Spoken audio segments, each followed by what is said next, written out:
Assalamualaikum warahmatullahi wabarakatuh. Perkenalkan, nama saya Nurul Dian Matun Hasanah dan teman saya Aulidina Wandasari. Kami dari SMP Negeri 1 Cimanuk akan mempersembahkan cerita rakyat dari Pandeglang. Nepangkeun abdi Aulidina Wandasari sareng Nurul Dian Matun Hasanah di SMP Negeri 1 Cimanuk. Bade midangkeun carita rakyat di Pandeglang. Batu Quran Syekh Maulana Mansur. Wilujeng ngadangukeun. Dikisahkan sekitar abad ke-15, hiduplah seorang ulama terkenal bernama Syekh Maulana Mansur. Beliau merupakan putra Raja Banten yang ke-6, Sultan Agung Abdul Fattah Tirtayasa. Syekh Mansuruddin merupakan ulama yang cerdas dan menguasai berbagai bidang ilmu. Selain menguasai ilmu agama, beliau juga menguasai ilmu pertanian dan komunikasi. Beliau juga mahir memainkan beberapa alat kesenian. Konon kabarnya, beliau juga memiliki kesaktian. Beliau dapat bercakap-cakap dengan binatang. Pernah suatu ketika, beliau melihat seekor harimau yang tertimpa pohon dan merintih kesakitan. Beliau lalu menghampiri harimau tersebut. "Tuan, tolong hamba, tolong jauhkan pohon ini dari hamba."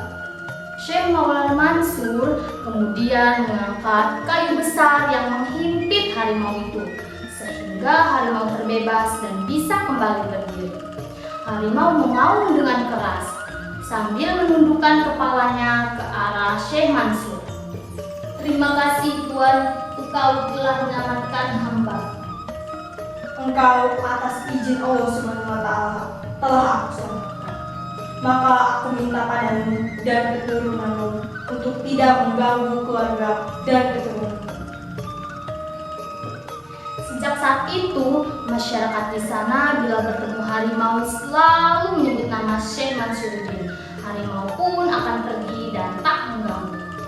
Karena memiliki ilmu pertanian dan komunikasi, ayahandanya menugaskan Ki Mansur untuk menjaga kawasan Banten Selatan, tepatnya daerah Cikaduri. Suatu ketika, Syekh Mansur hendak pergi ke Mekah. Beliau ingin mendirikan negara Banten di tanah Irak, Baghdad. Sebelum berangkat, beliau mengutarakan maksudnya kepada Sultan Agung Abdul Fattah Tirtayasa, ayahandanya. Sultan Agung Abdul Fattah Tirtayasa mengizinkan beliau untuk pergi, tetapi memberikan beberapa pesan. "Apabila engkau hendak berangkat ke Baghdad, janganlah memakai pakaian kerajaan, karena bisa membuat kau malu. Dan jika tujuan ke Baghdad, jangan mampir kemanapun, kecuali ke Mekah. Setelah itu, langsung pulang ke Banten." Baiklah ayahanda. Saat keberangkatan Syekh Mansuruddin ke Baghdad pun tiba. Beliau memulai langkahnya di atas sebuah batu besar di daerah Kadu Bumbang yang berada di kaki Gunung Karim. Dengan membaca basmalah, perjalanan pun dimulai.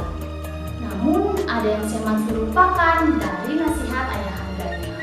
Beliau berangkat memakai pakaian kerajaan.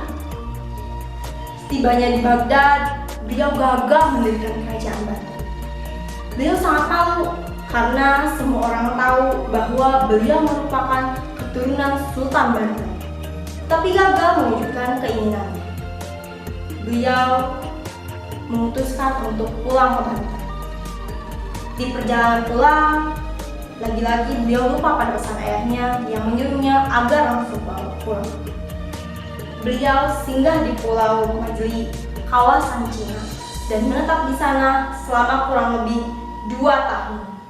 Selama Syekh Maulana Mansur berada di Majeli, suasana di Banten sedang kacau. Kesultanan Banten akan diambil alih oleh Sultan Adipati Ishak yang telah dipengaruhi oleh Belanda. Orang-orang yang mengira Syekh Mansur sudah meninggal ikut mendukung keinginan Adipati Ishak. Tetapi Sultan Agung Abdul Fattah tidak menyetujuinya.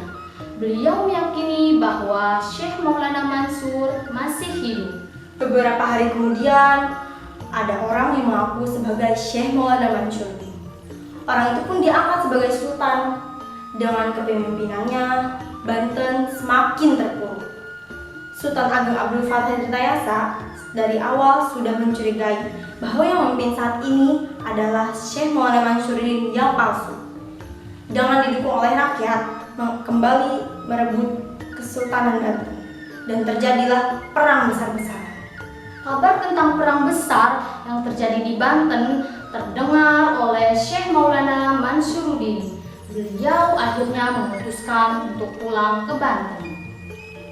Syekh Maulana Mansyuruddin melakukan perjalanan yang luar biasa. Beliau tidak melalui daratan, tetapi masuk ke dalam tanah. Saat muncul lagi ke permukaan, beliau sudah berada di Banten. Tempat kemunculannya berubah menjadi mata air. Mata air tempat munculnya Syekh Maulana Mansyuruddin mengeluarkan air terus-menerus, sehingga dikhawatirkan akan menenggelamkan seluruh daerah Banten. Syekh Mansyuruddin pun bermunajat kepada Allah Subhanahu wa Ta'ala dengan melaksanakan sholat 2 rakaat di dekat mata air tersebut. Setelah selesai sholat, beliau mendapatkan petunjuk dari Allah untuk menutup mata air tersebut dengan batu yang di atasnya ditulisi oleh ayat-ayat suci Al-Quran. Dengan izin Allah Subhanahu wa Ta'ala, mata air tersebut berhenti mengalir. Sejak saat itu, orang-orang menamai batu tersebut dengan sebutan Batu Quran. Syekh Maulana Mansur meninggal dunia pada tahun 1672 dan dimakamkan di Cikaduen, Pandeglang, Banten. Hingga kini makam beliau sering diziarahi oleh masyarakat luas. Tidak hanya masyarakat dari Banten, tetapi juga dari luar Banten. Demikian pula halnya dengan mata air tempat munculnya Syekh Maulana Mansyuruddin, dikenal sampai saat ini dengan sebutan Batu Quran Cibulekan. Hatur nuhun kasadayana parantos ngadangukeun carita rakyat ieu. Kirang langkungna nyuhunkeun dihapunten. Wassalamualaikum warahmatullahi wabarakatuh.